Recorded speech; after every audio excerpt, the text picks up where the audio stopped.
Today I'm going to talk about how to manage stress as an educator. Now, I am going to be talking from my own experiences working in a public childcare centre and also as the operator of a family daycare. I want to start off by acknowledging to all you educators out there that this is a very stressful job, especially if you work in a large centre like I did. You have a very important role in guiding and helping these young children to develop and feel safe and like they belong in the world. However, I am going to say that the first thing that I would be aware of when it comes to stress related to this profession is to check in with yourself if this is truly what you want to be doing with your life. The reason I say this is because I have worked with people in this industry who were extremely unhappy in their job, didn't really enjoy being around children, complained a lot, and this to me sometimes seemed like the stress was caused by doing something their heart just really wasn't in it. Now, as an early childhood educator, we are going to have bad days. We're going to have days where we stress and we get cranky at the children and lose our patience. But if this is a daily thing and it's prolonged and we're finding ourselves burnt out and like we just are exhausted, this is an opportunity to just check in with ourselves. Do I really want to be doing this anymore or ever? It's very helpful to ask ourselves why we are here. Because there are lots of things that contribute to a person being drawn into being an educator. There could be things from someone's childhood, some unhealed traumas that make them seek these kinds of jobs for a sense of control maybe, or validation, or to heal something within themselves through that job that they may not always be aware of. So I do feel it's very important that if you are in this industry and you are caring for children, it is crucial to have or develop some self-referral and self-awareness, to be in a state of questioning ourselves. Why am I here? What do I really want in life? Does this fulfill me? Does it bring me joy? Does it bring me happiness? Another thing is that when we do feel overwhelmingly stressed, we need to also have those self-referral skills to use our stress to reflect back on ourselves. What is this showing me about myself? When I get angry over this thing or at these children or at my co-workers, what is that showing me about myself? About my own needs? Often when we are confronted with difficult children in childcare and we are highly stressed, a lot of the times it can be because these children are mirroring back our own unhealed childhood wounds, which is why it's easy as an educator to become very triggered by these emotional outbursts and behavior issues in these children that are in our care. And without that self-referral, without taking the time to later reflect on, why is this triggering for me? What is it showing me about me? What are the deeper feelings in me that this is bringing up that I'm not facing? Then we are going to project these unhealed traumas and wounds onto those children and those around us. And that's going to make our job extremely stressful. It's going to be a cycle of projecting onto the children and then them reflecting back to us and then us pushing that back onto them. The only way to really break that cycle is to heal ourselves.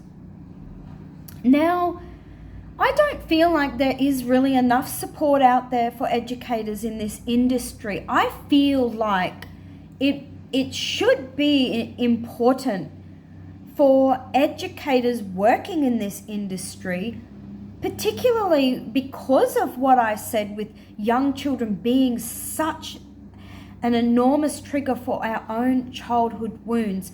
I feel that the system needs to have in place some kind of counselling option for educators, where educators are given the opportunity to sit with somebody and talk about their deepest inner feelings or their thoughts or their perspectives. Our own conditioning from childhood plays a big role in the way we view others and the world and the way we view ourselves. If we have strong beliefs about how children should behave, how they should act, that children should be sleeping, children should eat all their lunch, they shouldn't say no, they should do as they're told, they should sit still and listen. These are things that were taught to us growing up. And if we have never questioned those and we just carry on that conditioning, thinking that that's what's true and real, we are going to be met with a lot of resistance from these children, because children know, just like we did as children, that we are free beings. We deserve and are worthy of freedom. We have our own internal clock, our own internal guidance system that knows what's right and wrong, that knows what we want to do throughout the day and what we don't want to do. But those around us, educators, teachers, our parents growing up, told us what to do, told us what was best for us. And so we don't even understand as adults our own internal guidance system. And this is why children push back so much, because they do. And they are trying to say what we wanted to say as children. I do know what's right for me. And I don't need to constantly be told what to do or how to behave. So this is a core principle, a core cause of the high level of stress that educators are facing in this industry, because they are trying to control these children so much based on their own beliefs and perspectives, and it's not working because they aren't able to get these children under control, because that's not how children are naturally wired. The stress is just through the roof. So, being a parent myself of 4 unschooled children, my unschooling journey forced me into this self-referral path. And I was forced to question everything that I had ever been told was true about learning, about schooling, about education, and about behaviors and needs in children, my own children. Going into the childcare industry, I got to see this in other children and got to see similar things, similar behaviors. I got to use my own approaches that I had developed and learned as a parent to see that, to experiment and see for myself what caused my high levels of stress. And the biggest thing that caused my stress as an educator was all the expectations and rules and regulations that really come from a place of unawareness. The system itself is not designed from self-awareness. It's designed from these conditioned beliefs. And so that didn't really work for me. It put a lot of stress on me because I had found a different way that worked, that was stress-free. I experienced years of stress-free parenting. And because I had to do things a certain way, I wasn't always allowed to let the children be themselves, do what they wanted, eat when they wanted. I had to follow this system, and that caused me to feel lots of stress, and sometimes I took it out on the children. So questioning these and questioning, does this align with who I am? Does this align with my views and perspectives? And if you still want to be in this industry, constantly questioning your reactions to the children and trying to find strategies to get around some of those rules and regulations, to maybe use the knowledge or wisdom or understanding that you may have that there is a better way.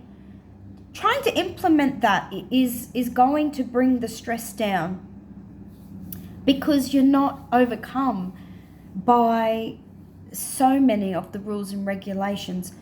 Seeking out ways, speaking to your supervisor or your manager about your reflections, and asking and presenting a new and better way, and discussing it and seeing if you can implement some of the ways that bring less stress. This did help me for a period of time in my job, although I did find that towards the end it just wasn't going to be good for me to stay in that kind of environment, which is why I now operate my own family daycare. So questioning my own beliefs and questioning what I was doing in that environment, I had a goal from the beginning. I knew that I was only going in to work in public childcare to get my qualification and leave to run my own business. Knowing that from the beginning meant that I was already making changes to my job and my happiness.